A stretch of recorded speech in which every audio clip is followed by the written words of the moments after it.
কি অদ্ভুত তার তপ, কি অদ্ভুত, যেন বা চামারের পীড়নে পীড়নে থেতলাম। আমার আঙুলের মধ্যেও আছে এমনটা, দস্তানার মতো, ব্যাঙের মতো। জন্মের সময় আমার মুখও নিশ্চয়ই এতটুকু, এই ছোট্টটি ছিল। আর জন্মের আগে আমি নিশ্চিত উঠতে জানতাম আমিও। আমারও দেহের সঙ্গে যুক্ত ছিল হাত, চামড়ার সূক্ষ্ম পরতে পরতে। আমি উঠতাম রাতে, যেন তোমরা দেখতে না পাও।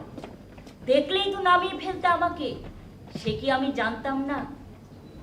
অগাস্টের রাতে গাছগুলো যখন দীর্ঘ হতে হতে ছুঁয়ে ফেলতো দু একটা তারা, ঘন অন্ধকারে আমি উড়ে বেড়াতাম পত্র পল্লবে।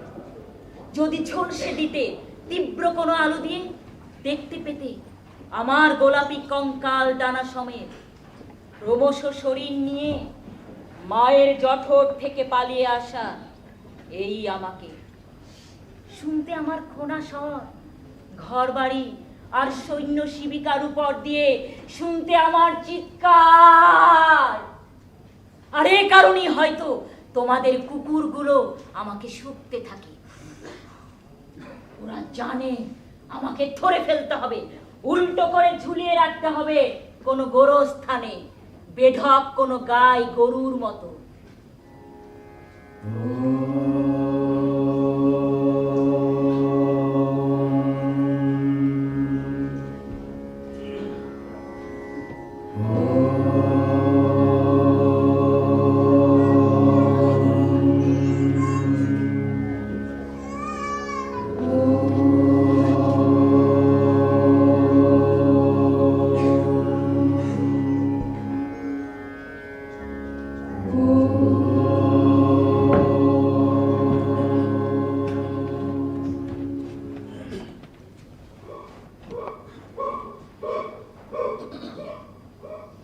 মাথার উপর পুরনো ফ্যান শব্দ করে ঘুরলে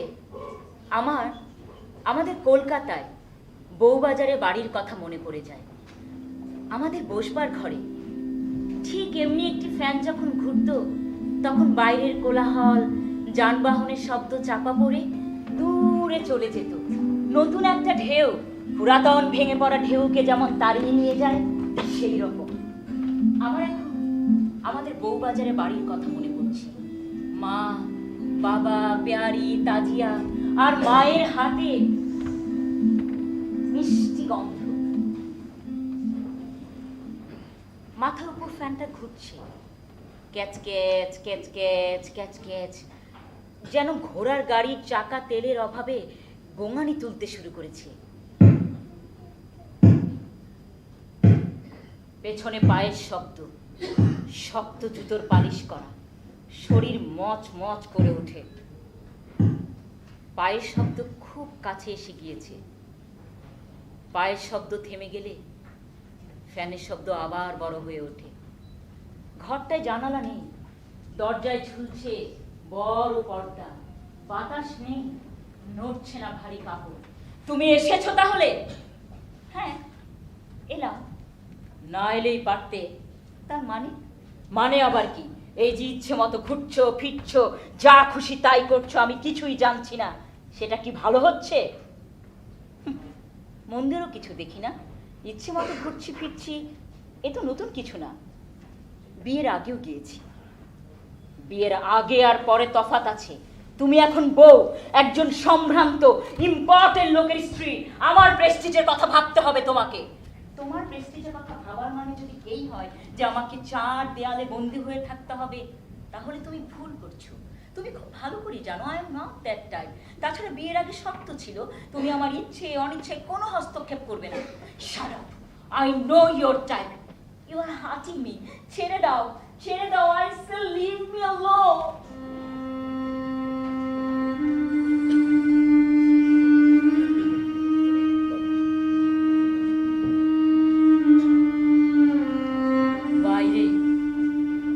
পাখির পাখা ঝাপটানোর শব্দ, অবিকল মানুষের কান্নার মতো শব্দ। ফালচা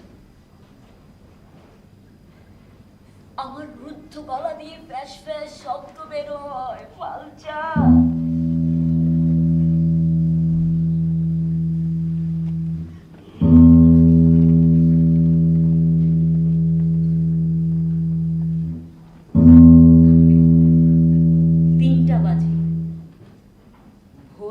অনেক দেরি।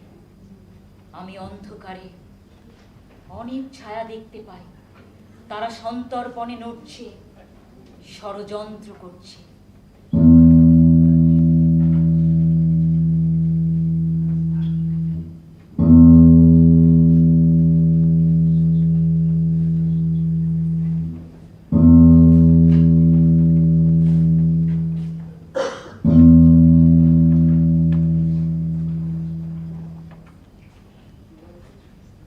পরদিন সকালে মার বাড়িতে ফেরত আসি। মা মা আমি আর কখনো ওই বাড়িতে যাব না। এই গ্রামে আমি আগে কখনো আসিনি, যদিও শহরের খুব কাছে। এখানে অনেক বড় বড় দিঘি আছে বলে শুনেছি পিয়নের কাছে। এসে দেখি সত্যিই তাই, দিঘির পাড়ে তাল গাছ, দিঘির বুকে তাদের শান্ত ছায়া। তাল গাছের উঁচু মাথায় খসখসে পাতা থেকে ঝুলছে পাখির বাসা। কি নাম? বাবুই। বাবুই, ভেরি পয়েটিক। বাবুই। কেমন করে তৈরি করো তোমাদের এই অমন সুন্দর বাসা? সম্বল তো শুধু ঠোঁট, তাও খুব ছোট্ট। বাবুই, a great artist, architect, builder. আচ্ছা, আমি যদি বাবুই হতাম, if there is another life, I would like to be a বাবুই.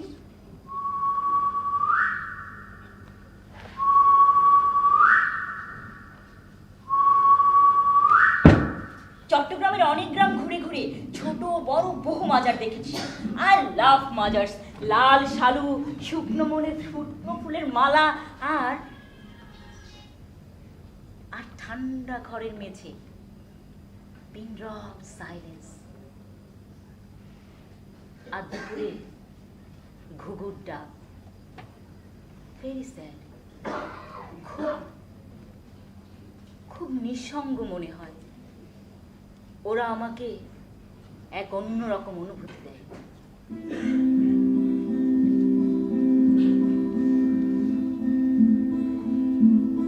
না, অন্য জগতের করে তোলে না, অন্যরকম এক অনুভূতি দেয়। সেই 1947-48-এর দিকে চট্টগ্রামের সাংস্কৃতিক চর্চা ঢাকার চেয়ে অনেক সমৃদ্ধ ছিল। দেশ বিভাগের আগে প্রতিষ্ঠিত হয়েছিল কমিউনিস্ট পার্টির সাংস্কৃতিক অঙ্গ শিল্পী ও সাহিত্য সংঘ।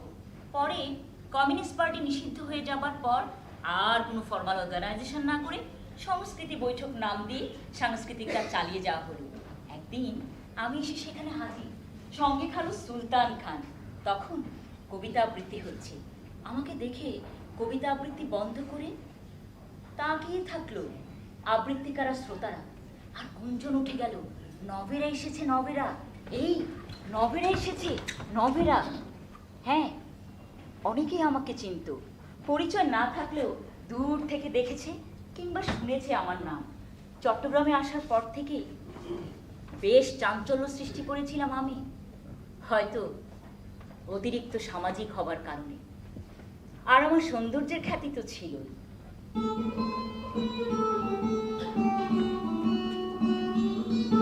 একবার আমি নজরুল জয়ন্তীতে নেচেছিলাম, একরকম জোর করে। সংস্কৃতি বৈঠকের অন্যতম সদস্য মাহবুব ভাই। একদিন মাহবুব ভাইকে গিয়ে বললাম, মাহবুব ভাই, আমি নিজের মতো করে নাচবো। মাহবুব ভাই আতঙ্কিত হয়ে বললেন, নিজের মতো নাচবেন মানে? সে কি করে হয়? না না, নজরুল সঙ্গীত দিয়ে নাচবো, তবে গতানুগতিক যেই রকম নাচ হয় তেমন নয়, মিউজিকও আমি ডিরেকশন দিব। মাহবুব ভাইয়ের সুচরিত পরে অবশ্য অনেক নাচের ওস্তাদের কথা বলেছিলেন, যেমন চুনি সেন, রুনু বিশ্বাস, অনিল মিত্র। রুনু বিশ্বাস পরে অবশ্য জেনেছিলেন নাচ সম্পর্কে আমার ভালোই ধারণা আছে। আর মাহবুব ভাইয়ের সুচরিত পরে আবিষ্কার করেছিল আমি কলকাতায় সাধনা বোসের কাছে নাচ শিখেছি।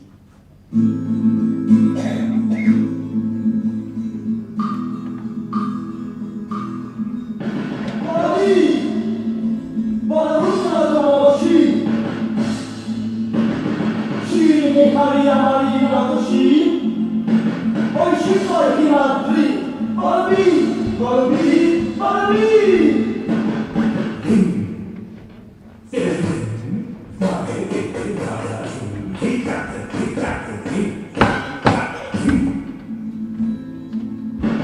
আমি শিশু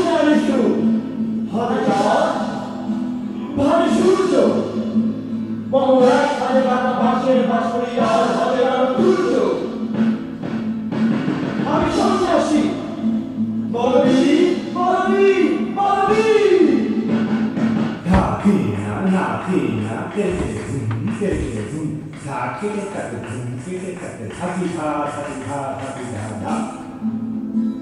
আমি রুষ্টা আমি শনি আমি ভূমিকা ছাড়া বিষধর তার ধ্বনি আমি শুক্ল মাস্তা জন্মি আমি রঙ্গা সর্বনাশী আমি জাহান নামে আগুনে বসিয়া হাসি পুষ্পের হাসি পুষ্পের হাসি পুষ্পের হাসি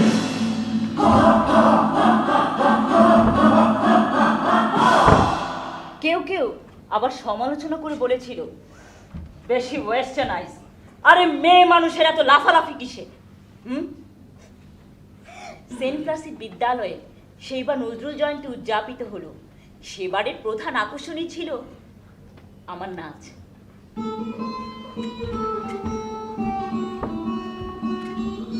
একদিন আমি কলেজ থেকে ফিরে নিজের ঘরে গিয়ে বসে থাকলাম। মা মা মা আমি আর কলেজে যাব না, বাজে জায়গা, ছেলেরা বাজে, নোংরা কথা বলে, খুব জ্বালায় মা। সব মেয়েরা পড়ছে, তুই একা ঘরে বসে থাকবি? বিয়ে করেও তো সংসারটা করলি না।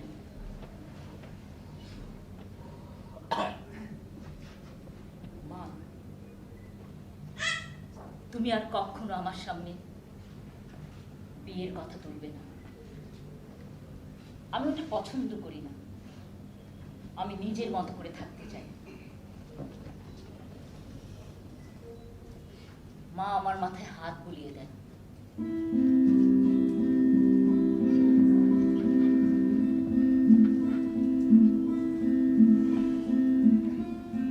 মা তোমার হাতে যে কি মিষ্টি গন্ধ, আহ! মা আমি মূর্তি তৈরি করব। মূর্তি? কিসের মূর্তি? মানুষের মূর্তি, মাথা বুক পর্যন্ত, আবার পুরো শরীর স্কাল্পচার। মা আমি ভাস্কর হতে চাই। মুসলমানরা এসব করে না। তাছাড়া তুই মেয়ে। ছি মা, তুমি পুতুল বানাওনি? মাটি দিয়ে টিন কেটে কাপড় জুড়ে? সে তো সব করে অবসর কাটানোর জন্য। ধরো আমিও তাই করবো। তুমি বানাতে ছোট ছোট পুতুল, ছোট ছেলে মেয়েদের জন্য, আর আমি বানাবো বড় বড় মূর্তি, ছোট বড় সবার জন্য। মা মা আমি স্কাল্পচার নিয়ে পড়াশোনা করতে চাই। এখানে কেন, লন্ডনে যাব, প্যারিসে যাব। জানি তো আব্বার অনেক কষ্ট হবে, তবুও আব্বা তো আমার কত আবদার রেখেছেন, এটাও রাখবেন। আমি আর এখন কলেজে যাই না। মস্ত বড় বড় কাঠের টুকরো এনে জড়ো করেছি নিজের ঘরে। হাতুড়ি, বাতা, ছুরি সব টেবিল ভর্তি। সকালবেলা থেকে আমার কাজ শুরু হয়। সারা বাড়ি লোক শুনে আমার ঠুক ঠুক ঠুক ঠুক শব্দ।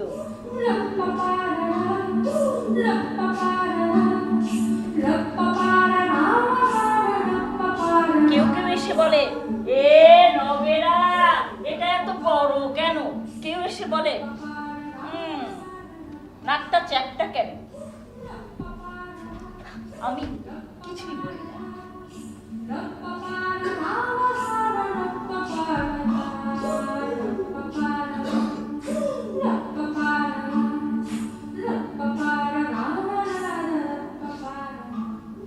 প্রায় 7-8 মাস নিজের ঘরে বসে কাঠ দিয়ে মূর্তি বানানোর পর লন্ডনে যাবার জন্য জেদ ধরলাম। দরজা বন্ধ করে থাকলাম 1 মাস। মা চিন্তিত, বাবা অস্থির হয়ে উঠলেন। তারপর মায়ের গয়না, সঞ্চয়ের কিছু টাকা আর কিছু ধার কর্জ করে আমার লন্ডনে যাওয়ার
লন্ডনে museum, national gallery, Buckingham palace এইসব দেখতে দেখতে আমার প্রায় 2 সপ্তাহ কেটে গেল। একদিন ব্রেকফাস্টে আমার ভক্তির কথা তুলতেই পেয়ারি হেসে উড়িয়ে দিয়ে বলেছিল,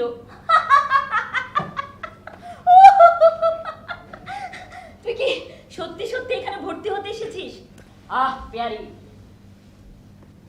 হ্যাঁ নবেরা, তুমি কি সত্যি এখানে ভর্তি হতে এসেছো? This is too much. আমি এত দূর থেকে মনস্থির করে আসলাম, আর তোমরা?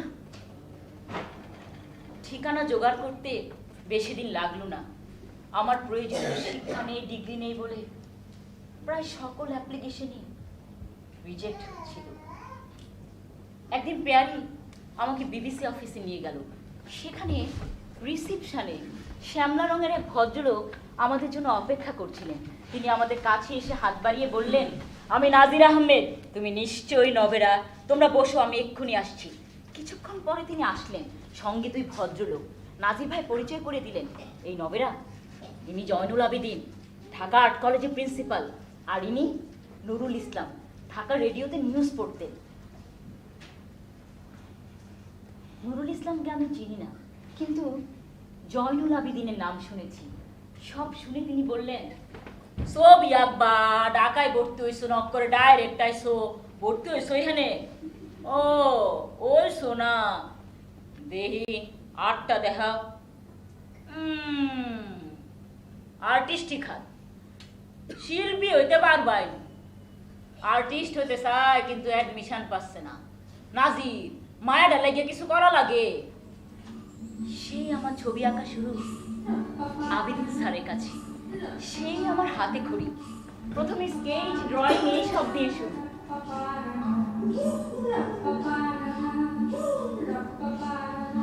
হাত, পা, মুখ, টর্সো এইরকম দেহের খণ্ড খণ্ড ছবি আঁকালেন। তারপর পুরো মানুষের দেহ।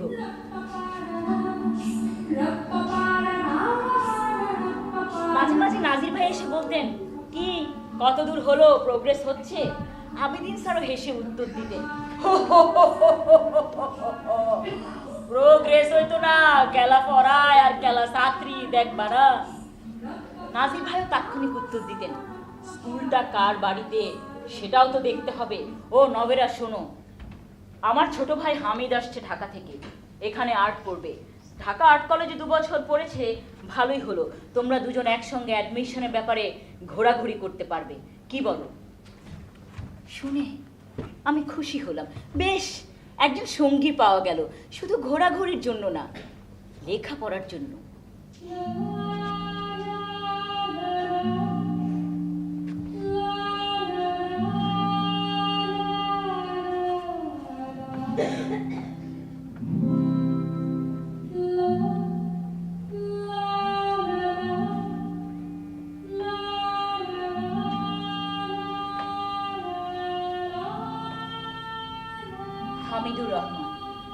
হামিদুর রহমান এসে 33 সেন্ট স্টিফেন্স গার্ডেন্সের বাড়িতে উঠল।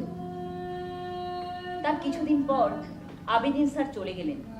আমি হামিদ নিয়ে আবার লন্ডনে মিউজিয়াম, ন্যাশনাল গ্যালারি এগুলো ঘুরতে শুরু করেছি। হামিদ এগুলো আগে না দেখলেও এদের খবর রাখে। 1952 জানুয়ারি ক্যাম্বারওয়েল আর্ট স্কুলে ভর্তি হতে গেলাম। সঙ্গে হামিদ। যেহেতু আমার প্রয়োজনীয় ডিগ্রি ছিল না, তাই আমাকে ইন্টারভিউ দিতে হলো।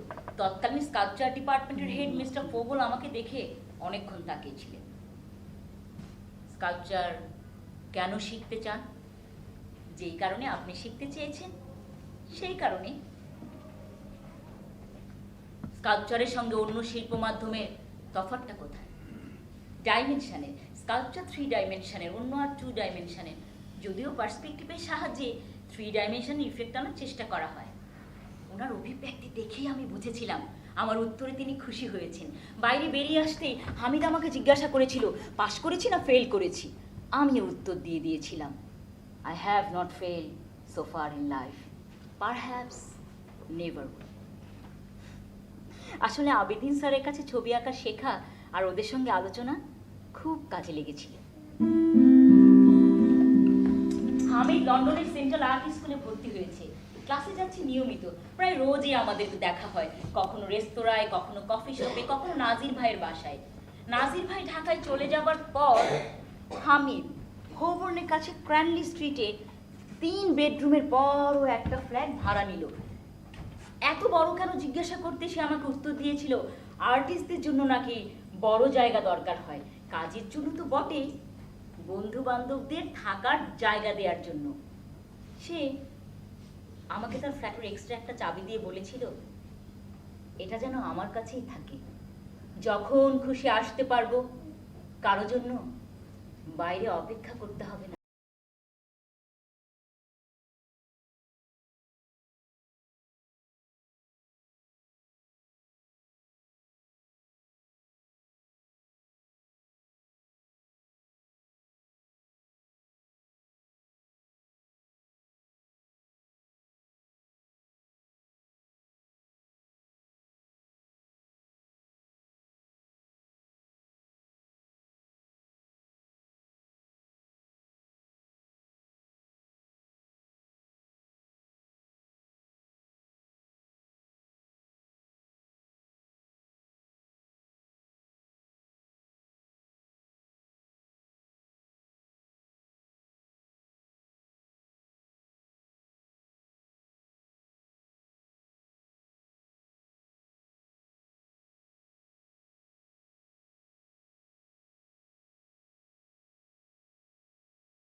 হামিদের ফ্ল্যাটেই থাকছি।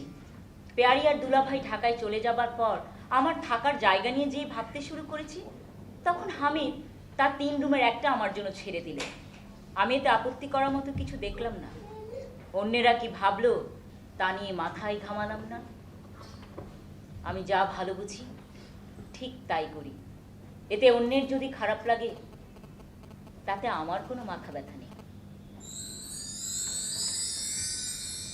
ক্লাস নিয়ে দুজনেই ব্যস্ত। আমি ক্লাসে একটা ভাস্কর্য দেখি আর তার দৃশ্যময় কালার, ফর্ম, টেক্সচার বিশ্লেষণ করি। আরো দেখি স্পেসের ভেতর তার অবস্থা, এর মুভমেন্ট, এই যে নতুন ভিজুয়াল সেন্সেশন তৈরি, বিভিন্ন দৃষ্টিকোণ থেকে এনলেস ইন্টারপ্রিটেশন, এটাই যেন ভাস্কর্যের মূল চরিত্র। যে কোনো ভাস্কর্যে এই এন্ডলেস প্রসেস অফ চেঞ্জ থাকতে হবে। আর সেন্স অফ ব্যালেন্স এক একটি ভাস্কর্যকে তার বস্তুগত সীমাবদ্ধতার বাইরে নিয়ে একটি কল্পিত স্পেসে স্থাপন করে। এতে করে যারা দেখছে তাদের ভিজুয়ালাইজ করার ভঙ্গিটা ক্রমেই বদলে বদলে যায়। আধুনিক ভাস্কর্যে যেখানে বিমূর্ততা প্রাধান্য পেয়েছে, সেখানেই এই সেন্স অফ ব্যালেন্স সবচেয়ে বেশি গুরুত্ব পেয়েছে। আমরা একবার ফ্লোরেন্স গিয়েছিলাম। ফ্লোরেন্স সব শিল্পীর কাছে তীর্থস্থান, আর ভাস্করদের কাছে তো আরো বেশি। এখানে এত বিখ্যাত ভাস্কর্য রয়েছে, গিবার্টি, দোনাতেল্লো, মাইকেলাঞ্জেলো, চেল্লিনি, এখানে চোখের সামনে। বইয়ের পাতার ছবি নয়, সবার উপরে ডেভিড। মাইকেলাঞ্জেলোর অপূর্ব কীর্তি আমি বারবার দেখতে যাই। মাংসপেশির ভেতরের শক্তি কেমন টান টান হয়ে আছে মার্বেলে। অথচ দেখতে কি প্রকাণ্ড। দ্রুত সময় চলে যাচ্ছে, ফেরার পথে ভ্যানিস দেখতে হবে, ভেন্তুরির কাছে কাজ শিখতে হবে। Je vous parle d'un temps que les moins de 20 ans ne peuvent pas connaître. Mon maintenant ce temps-là, accroché ses lilas, je suis supporte l'être. Ici l'homme de garni, qui nous servait de nid, ne payait pas de mine. C'est là qu'on s'est connus, moi qui criais famille, et toi qui posais nu. La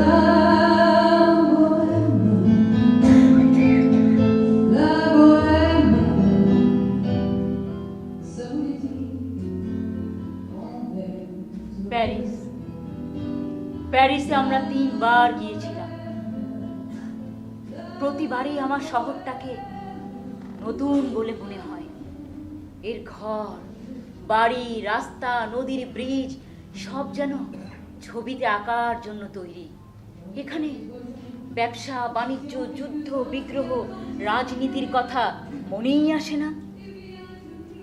এটা ভালোবাসার শহর, জীবনকে, শিল্পকে কাছে পাওয়ার শহর।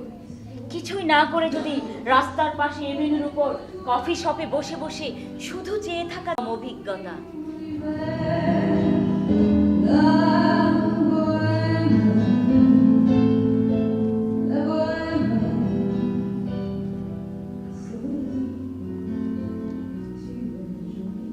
এ শহর আমাকে আকর্ষণ করে, আমি সম্মোহিত হই, আচ্ছন্নের মতো তাকিয়ে থাকি হ্রদার গাছগুলোর দিকে। তার thinker, the kiss, the gates of hell, Adam and Eves দেখে দেখে চোখ ফেরানো যায় না, মনোযোগ সূচাগ্রের মতো তীক্ষ্ণ হয়ে ওঠে। হেনরি মুরের পরে হ্রদায় আমাকে সবচেয়ে বেশি অনুপ্রাণিত করেছে।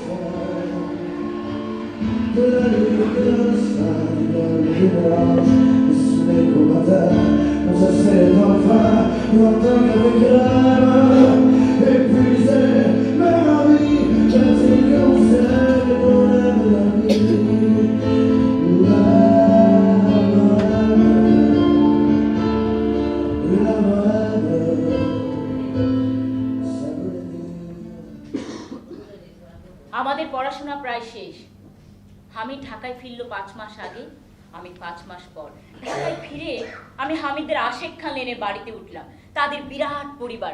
হামিদের মা আমাকে দেখে খুব খুশি হলেন, পাশে জড়িয়ে ধরে বসে থাকলেন। হামিদ মুখ টিপে হাসছে। দুপুর থেকে সন্ধ্যা পর্যন্ত তিনি ছিলেন। তিনি চলে যাবার পর আমি ওকে বললাম, হামিদ, তোমার মা যে কি ভালো মানুষ। তার কিছুদিন পর শুনি আবেদিন স্যার আমাদের খুঁজছেন। গিয়ে শুনি পাবলিক লাইব্রেরির দেয়ালে রিলিফ আর মুরালের কাজ হবে। আবেদিন স্যার আমাদেরকে দেখে বললেন, হামিদ, বিলেত থেকে আবু সময় কাটাইতাছো, কোনো মানে হয়?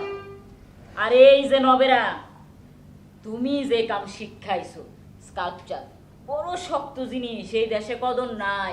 উল্টা মুখ ফিরে নাম শুনলে তা কি তা করণ যায়। শিক্ষা যখন আইছো, কাম তো করণ লাগে। যাও, এই কামটা ভালো কইরা করো, লোকের পছন্দ হইলে এই ধরনের কাছে চাহিদা বাড়বে। যাও যাও যাও তো। বাড়িতে ফিরে আমরা দুইজনই বইপত্র খুলে বসলাম। আমি বেশ ভাবনায় পড়লাম। রিলিফের আঙ্গিক আমার আয়ত্তে, ওটি ভাস্কর্যের একটি ধারা। ভাবতে ভাবতে আমার বেশ সময় চলে গেল। ততদিনে হামিদ লাইব্রেরিতে কাজ শুরু করে দিয়েছে। আমি প্রতিদিন ওর সঙ্গে যাই, ওর কাজ দেখি। একদিন গাছের গুড়িতে হেলান দিয়ে বসেছিলাম। বাঁশ, বাঁশ, বাঁশখালী, হ্যাঁ তাই তো, যেখানে আমাদের গ্রামের ছবি, ওটাই হবে রিলিফের ভাস্কর্যের বিষয়। গ্রামের মানুষ, হাতি, ঘোড়া, প্রাণী, সব দৃশ্য ফুটিয়ে তুলবো লাইব্রেরির দেয়ালে। গ্রামের যে জীবন, যে চালচিত্র নাগরিক জীবনকে, সংস্কৃতিকে ধারণ করে আছে, তার উপস্থিতি থাকা দরকার শিক্ষার্থীদের সামনে। তারা যেন শেকড়ের সন্ধান পায়, উৎসের প্রতি বিমুখ না হয়। শুরু হলো আমার কাজ।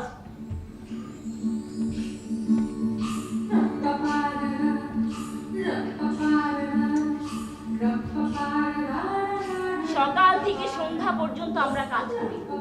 খাবার আসলো হামিদের বাসা থেকে। হামিদের মাই সেই কি করা হুকুম চাকর বাকরদের, ওই তোরা এই দিকায়, তোরা ঠিক সময় খাওয়া হয়ে যাবি, আর নবেরার লাগে ইংলিশ খাওয়া হয়ে যাবি। মাই এটা দেশি খাবার খাইবার পারে না, জানিস না? জ্বালা আমি তোমার মা কি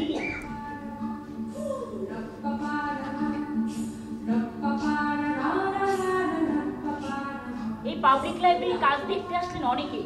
চিফ ইঞ্জিনিয়ার আব্দুল জব্বার, স্থপতি মাজহারুল ইসলাম আর আবেদিন স্যার তো প্রায়ই আসতেন। এখানেই আমার সঙ্গে পরিচয় হয় শিল্পী এস.এম. সুলতানের সঙ্গে। প্রথম দেখায় মুগ্ধ হয়েছিলাম ব্যতিক্রমী মানুষটাকে দেখে। আরও একজনের সঙ্গে পরিচয় ঘটল সৈয়দ মোহাম্মদ আলী বলে এক সাংবাদিকের সঙ্গে।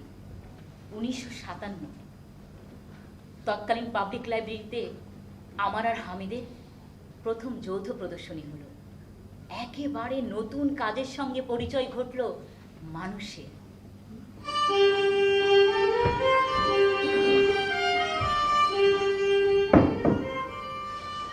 তার কিছুদিন পর আমি আর হামি শহীদ মিনার ডিজাইনের দায়িত্ব পেলাম। চিফ ইঞ্জিনিয়ার আব্দুল জব্বারকে আহ্বায়ক করে একটা কমিটি গঠন করা হলো।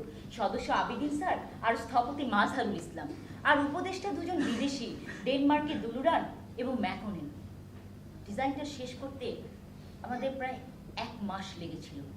প্রায় রাতেই আমরা অনেক তর্ক করতাম, আলোচনা করতাম, বিশ্লেষণ করতাম ডিজাইনের খুঁটিনাটি নিয়ে। স্টেনলেস গ্লাসটা কোন দিকে বসাবো, স্কাল্পচারগুলো কোন জায়গায় স্থাপন করব। আমি প্রায় গাছের ডাল, কাঠের টুকরার মাটি দিয়ে মিনিয়েচার করতাম। কোনো বিষয় সন্তুষ্ট হতে পারলাম না। হামিদ আমাকে সান্ত্বনা দেবার জন্য বলেছিল কোনো শিল্পী নাকি তার শিল্পকর্মে সন্তুষ্ট হতে পারে না। আমার মন থেকে খুঁতখুঁতে ভাবটা যেন যেতেই চাচ্ছে না। মনে হচ্ছে আমি জীবনের সবচেয়ে বড় চ্যালেঞ্জের মুখোমুখি।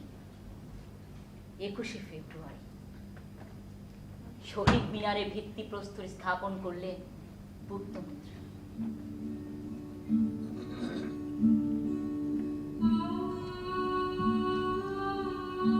অনেক উৎসাহ উদ্দীপনার সাথে উদযাপিত হলো শহীদ দিবস।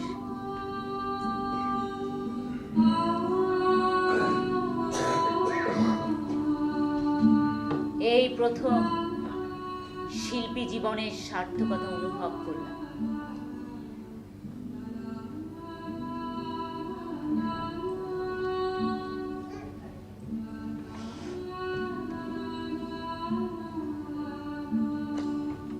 স্বীকৃতি বা অস্বীকৃতিতে কি বা যায় আসে?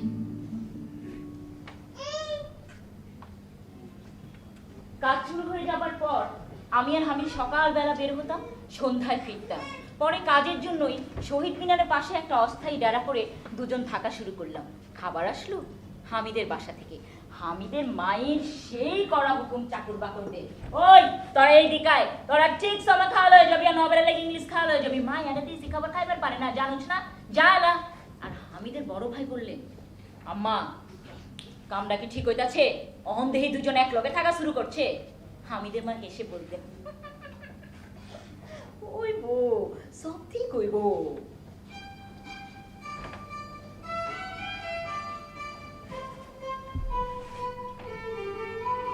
1957 থেকে 58 শহীদ মিনারের কাজ চলল।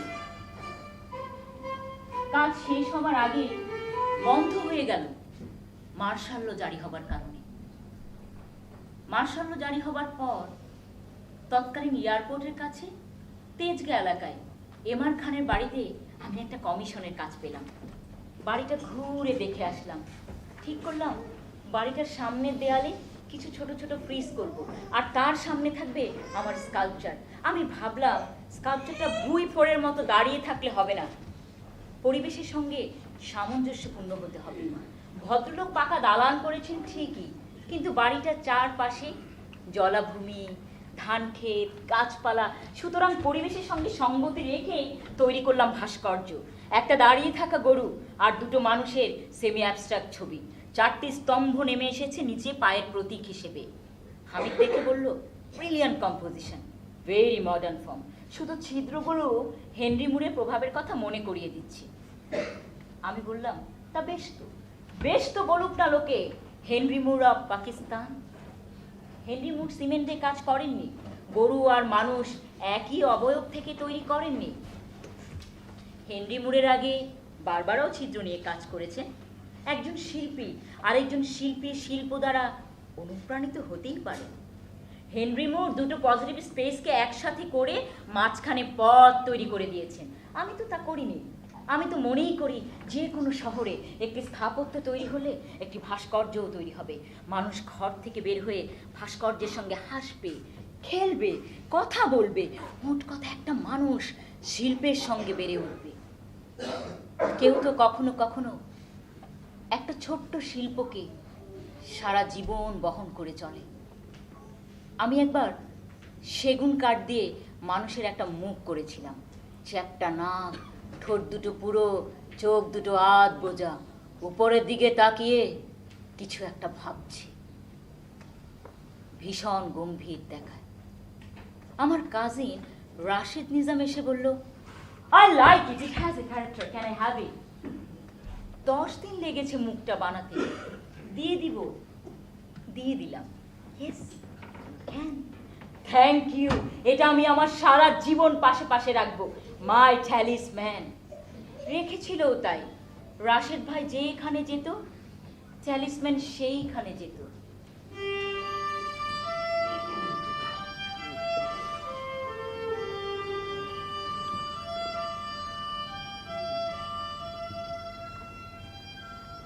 হামিদ মুরালের উপর কোর্স করার জন্য ফিলাডেলফিয়া চলে গেল।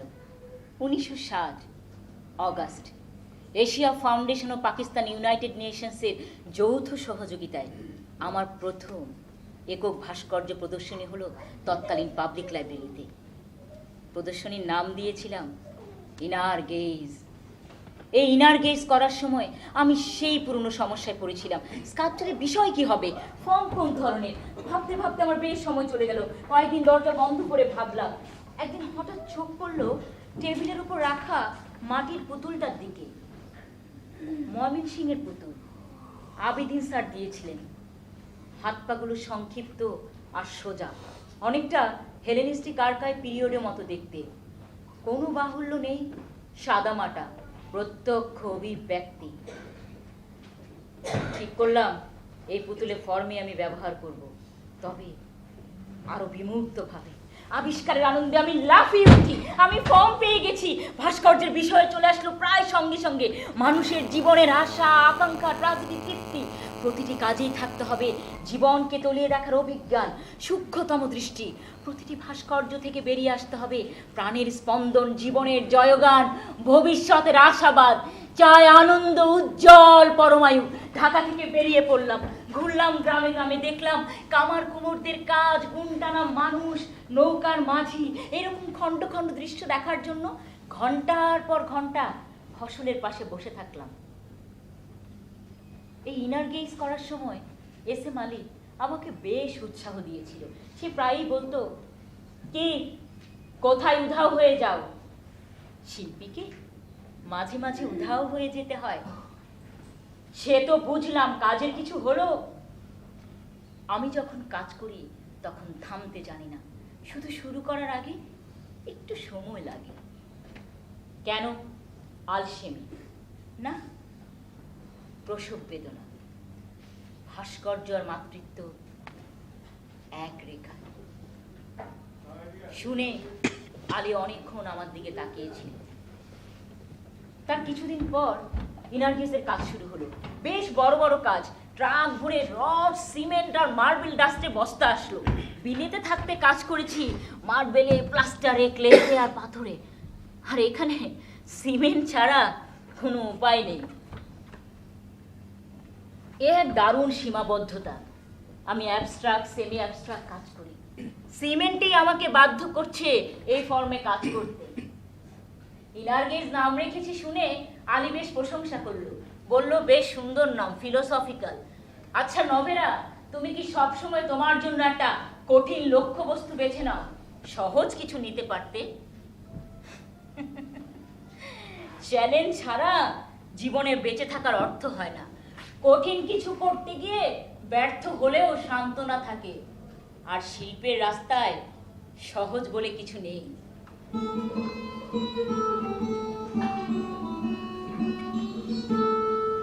আলী চলে গেল লাহোরে পাকিস্তান টাইমসে চাকরি নিয়ে।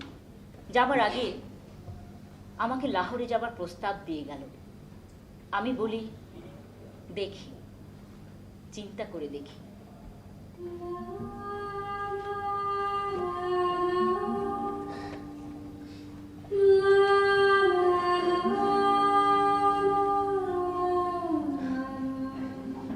আমি আবার দরজা বন্ধ করে ভাবতে থাকলাম।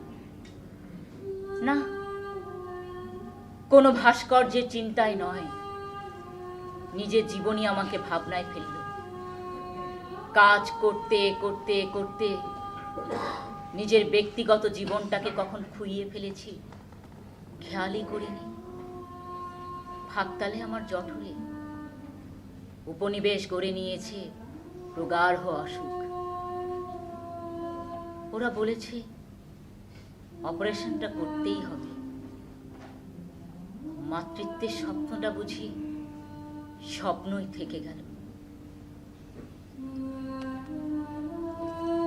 এরই মধ্যে একদিন হামিদ চলে আসলো।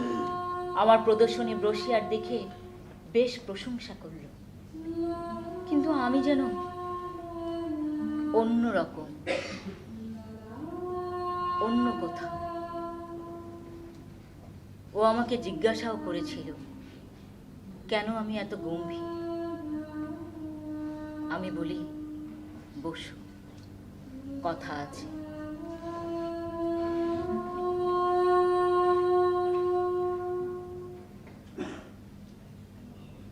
হামিদ, আমি ঠিক করেছি লাহোরে চলে যাব। এখানে আমার কিছু করার নেই। আমি একটা ডেড এন্ডে এসে পৌঁছে গেছি। আমাকে চলে যেতে হবে নতুন জায়গায়। হ্যাঁ, একা। তোমাকে ডিসিভ করতে পারবো না। তুমি তো আমার জন্য অনেক করেছো। তোমার আর তোমার পরিবারের কাছে আমার অনেক ঋণ। কিন্তু এই ঋণ শোধ করার জন্য তোমার সঙ্গে চিরকাল থাকার অর্থ হলো তোমাকে ছোট করা আর নিজেকে। তুমি জানো আমি কাউকে প্রবঞ্চনা করি না, নিজেকেও না, অন্যকেও না। চিরদিন কোনো বন্ধন মানব না বলে যখন ঠিক করেছি, তখন তোমার মনে প্রত্যাশা জেগে থাকুক এ হতে দিতে পারি না। হামিদ ভগ্নস্বরে বলেছিল, এস এম আলীর জন্য। হামিদ, আমার জীবনে বেঁচে থাকার জন্য একজন সঙ্গী প্রয়োজন। আলীর কমও নয়, বেশিও নয়। হামিদ চুপ করে দাঁড়িয়েছিল। তার হাতে প্রদর্শনী ব্রোশিয়ার, ইনার গেজ, যার অর্থ অন্তর।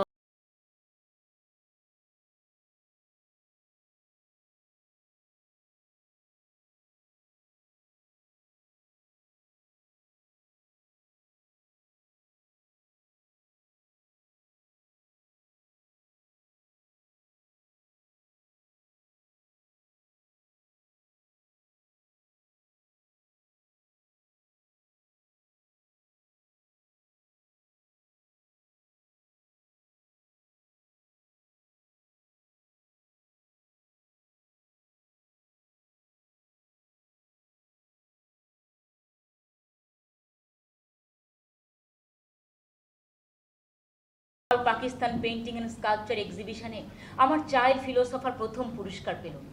শ্রেষ্ঠ পুরস্কার শুধু আমার জন্য নয়, শিল্প সাহিত্যে ভাস্কর্যেরও প্রথম স্বীকৃতি। পশ্চিম পাকিস্তানের স্কাল্পচার তখনও একটা ট্যাবু, অনেকটা মূর্তি পূজার সমতুল্য। চাইল্ড ফিলোসফারটি কিনেছিল তৎকালীন পাঞ্জাবের মুখ্যমন্ত্রী মমতাজ হোসেন দৌলতানা। আমার আরও একটি ভাস্কর্য কিনেছিল পাকিস্তান ইন্টারন্যাশনাল এয়ারলাইন্স। লাহোরে থাকতেই আমার মনে হয়েছিল ভরতনাট্যম শেখা প্রয়োজন। ঠিক করলাম মুম্বাই যাব, সেখানে বৈজয়ন্তী মালার কাছে নাচ শিখব। উর্দু কবি ফয়েজ আহমেদ ফয়েজ আমাকে উর্দু লেখিকা ইসমত চুগতাইয়ের সঙ্গে পরিচয় করিয়ে দিলেন। তিনি আর তার স্বামী চিত্র পরিচালক শাহিদ লতিফ আমাকে বৈজয়ন্তীমালার কাছে নাচ শেখার ব্যবস্থা করে দিলেন। নাচ নাচ আমার সব সময় প্রিয় শিল্প। ক্যাম্বারওয়েলে ডিপ্লোমার সময় আমার ডিসার্টেশন পেপারের নাম ছিল ডান্স ইন ইন্ডিয়ান স্কাল্পচার। নাচের সঙ্গে ভাস্কর্যের এক অদ্ভুত সম্পর্ক। এর অঙ্গভঙ্গি ফ্রিজ করে দিলেই সুন্দর ভাস্কর্য হতে পারে। এর হাতের মুদ্রা, চোখের চাউনি, পায়ের বিস্তার সব যেন স্কাল্পচারের থিম। অজন্তায় আছে, খাজুরাহুর মন্দিরে আছে। ভারতীয় ভাস্কর্যে নর্তকীর রূপায়ণ খুব জনপ্রিয়।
শেষ করতে গিয়ে অসুস্থ হয়ে পড়লাম।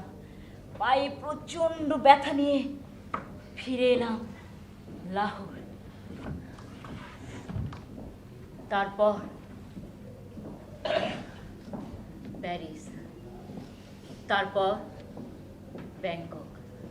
ব্যাংককে এস এম আলী আমার দ্বিতীয় একক প্রদর্শনীর আয়োজন করলো। স্থান ব্যাংককের অলেজ প্রসেস। সেখানে ব্রোঞ্জ মেটালের জিনিস আর ভিয়েতনাম যুদ্ধে পরিত্যক্ত ভাঙা প্লেনের টুকরা, বিকল কামান আর ট্যাঙ্কের ভগ্নাংশ দিয়ে কাজগুলো করেছিলাম। ততদিনে এ বিশ্বে দ্বিতীয় বিশ্বযুদ্ধ, দেশ বিভাগ আর হিরোশিমা নাগাসাকিতে পারমাণবিক বোমা হামলায় সমগ্র বিশ্ব ব্রহ্মাণ্ড ছিন্ন বিচ্ছিন্ন হয়ে গিয়েছিল। আমি রাজনীতিবিদ নই, আমি সৈনিক নই। যুদ্ধের বিরুদ্ধে কথা বলেছিলাম আমার ভাস্কর্য দিয়ে। 3 মাস পর প্রদর্শনী হলো। সবাই অবাক হয়ে দেখলো কামান বাঁকা করে লাঙল, আচিলার দিয়ে মস্ত বড় বড় কলম, প্লেনের ভাঙা উইং দিয়ে মা ও শিশুর অর্ধ বিমূর্ত ভাস্কর্য। জাপানি এক প্রৌঢ় কিনেছিল এক শান্তির পারাবত, আর ডেলিভারির সময় বিড়বিড় করে বলছিল, হিরোশিমা হিরোশিমা হিরোশিমা।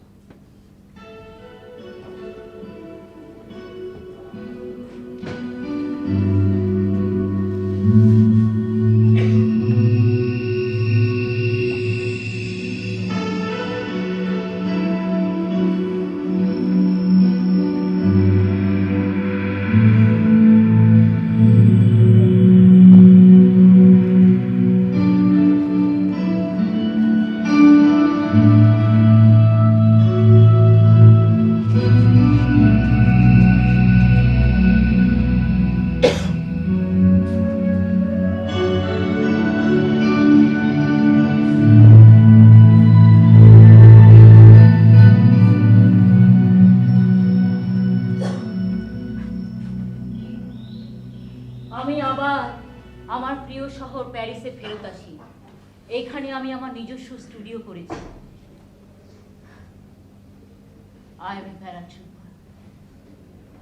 কাগজে ছবি, আন্দ্রে মলিয়ার বাংলাদেশে যুদ্ধে যাবে 1971 জুলাই, আমারও যুদ্ধে যাওয়া দরকার।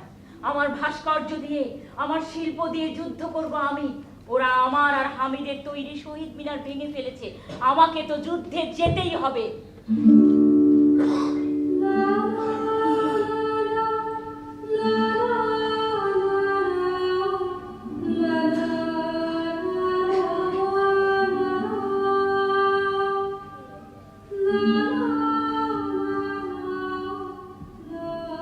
আমার আর যুদ্ধে যাওয়া হয়নি। আমার আর যুদ্ধে যাওয়া হয়নি। আমার আর যুদ্ধে যাওয়া হয়নি। 1972 প্যারিসে বাংলাদেশের এম্বাসি অফিসে আমার এক বন্ধুর সঙ্গে দেখা করতে গেলাম। গিয়ে দেখি বাংলাদেশের ম্যাপ আঁকা। প্যারিসে বাংলাদেশের এম্বাসি অফিস, সবুজ, উজ্জ্বল সবুজ, তার ভেতরে লাল, তার ভেতর সোনালি। কতদিন যায়নি। আমি কি পিছু টান অনুভব করছি? সানাল হকের সঙ্গে দেখা ব্রাসেলসে, কতদিন পর দেখা। ওনার সঙ্গে দেখা হয়েছিল চট্টগ্রামে 1949 না 50। উনি আমাকে জিজ্ঞাসা করেছিলেন দেশে যাই না কেন।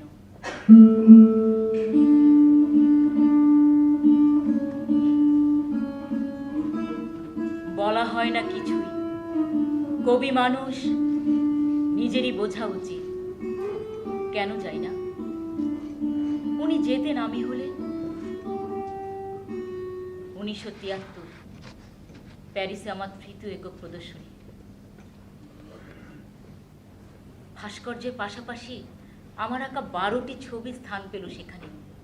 তার মধ্যে অন্যতম, আমার সবচেয়ে প্রিয় বাংলাদেশ নামের ছবিটি। ছবিটি আমি এঁকেছিলাম 1971।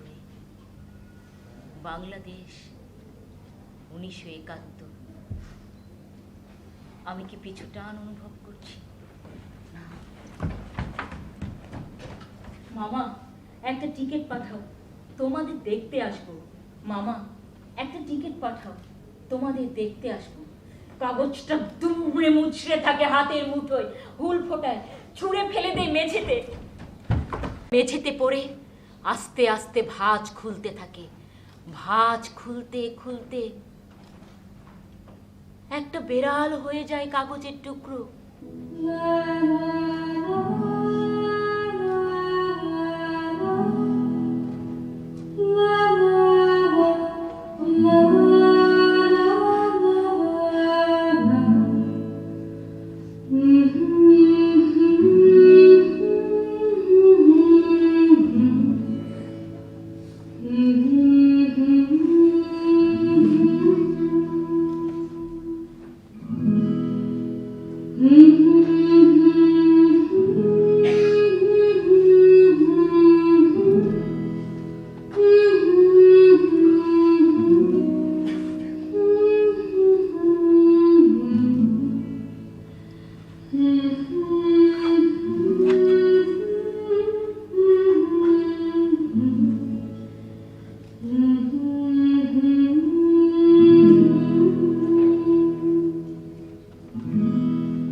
পথে একটা ক্যাফের কোণ বেছে নিয়েছিলাম। সাজেলি যে ফুটপাতে টেবিল চেয়ার নেই, পাতাহীন গাছগুলো ডালপালা ছড়িয়ে সুন্দর স্কাল্পচারের আদলে দাঁড়িয়ে রয়েছে। আচ্ছা, শীতে গাছের সৌন্দর্য নিয়ে কবিতা লেখে না কেউ? পবিত্র সুন্দর, নির্মল সুন্দর, শান্ত সুন্দর। ক্যাফের ভেতরটা আরাম, গরম। আমার কোনার টেবিলটায় কেউ নেই, ওয়েটারকে কিছুই বলতে হয় না। কফির পেয়ালা চলে আসে। কালো কফি নিশ্চল নিস্তরঙ্গ তাকিয়ে রয়েছে আমারই, যেন আমারই মতো নিঃসঙ্গ।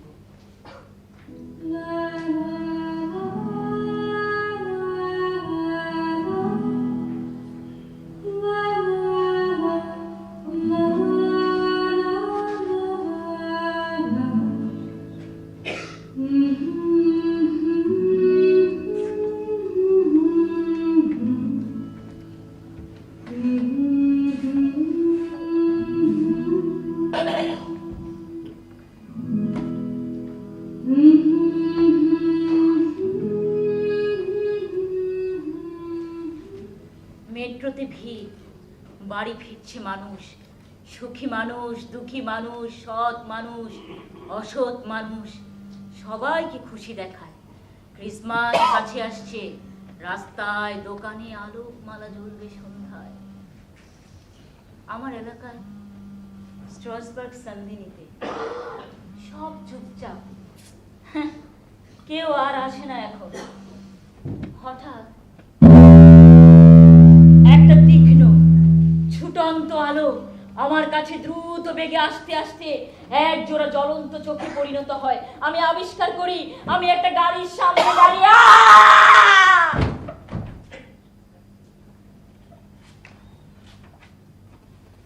তারপর সব অন্ধকার। হাসপাতালের বেডে ডান পাটা নড়ে না। ওরা আমার পাটা কেটে ফেলেছে। হায় হায়,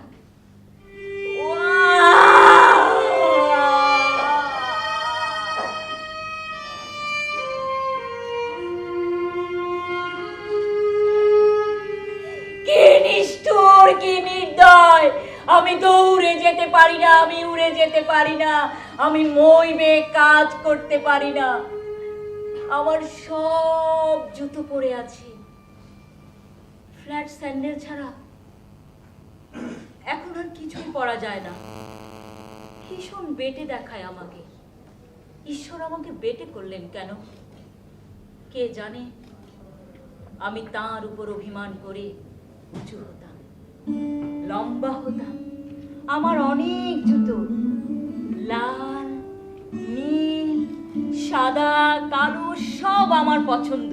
অক্সফোর্ড স্ট্রিটে বেরিশোর দোকান। এই তুমি একটু থামো, আমি একজোড়া জুতো কিনবো। ওই যে লাল জুতাটা, আরে না। ওই যে নীল জুতাটা, আরে না না। ওই যে সাদা জুতাটা।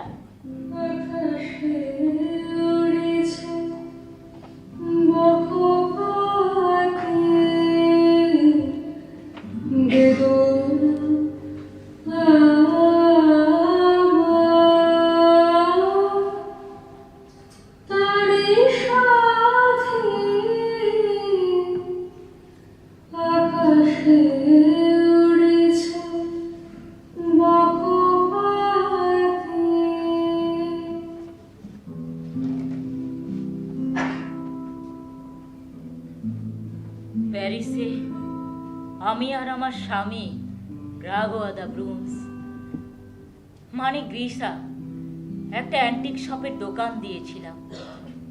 এক বাঙালি তরুণ প্রায়ই আসতো। একদিন গ্রিসা তাকে বেশ আগ্রহ নিয়ে জিজ্ঞাসা করলো, আচ্ছা বাঙালি তরুণ প্রজন্ম নভেরা আর নভেরার কাজ নিয়ে কতটা আগ্রহী? তরুণটি গ্রিসার শিশুর মতো চাকনির দিকে তাকিয়ে সত্যি কথা বলতে পারেনি যে অন্তত তার জানা মতে বাঙালি অধিকাংশ তরুণরা নভের আহমেদকে চেনে না বললেই চলে।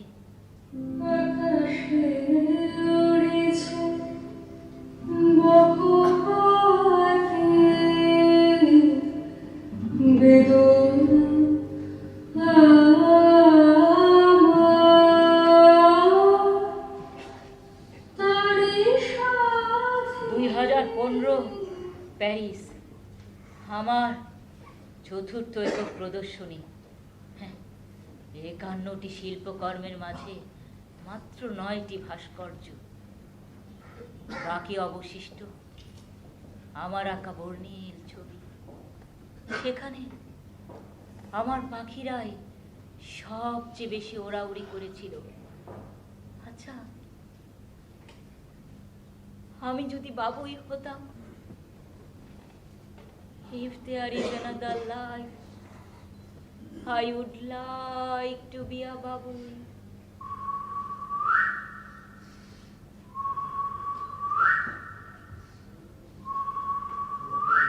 না, না কোনো অনুশোচনা নয়, না মানুষ আমাকে অভিশাপ দিয়েছে, না শুভ কামনা। এই সব কিছু আমার কাছে এক রকম, এক রেখা। এই সব কিছু আমি চুকিয়ে দিয়েছি চোখের নোনা জল শুকিয়ে শুকিয়ে বিস্মৃতির অতলে। ফেলে আসা জীবন নিয়ে আর ভাবি না। না, কোনো অনুশোচনা নয়, না কোনো অনুতাপ নয়। এডিথ পিয়াফ, আরো জোরে গাও, আরো জোরে গাও এডিথ পিয়াফ, আরো জোরে গাও।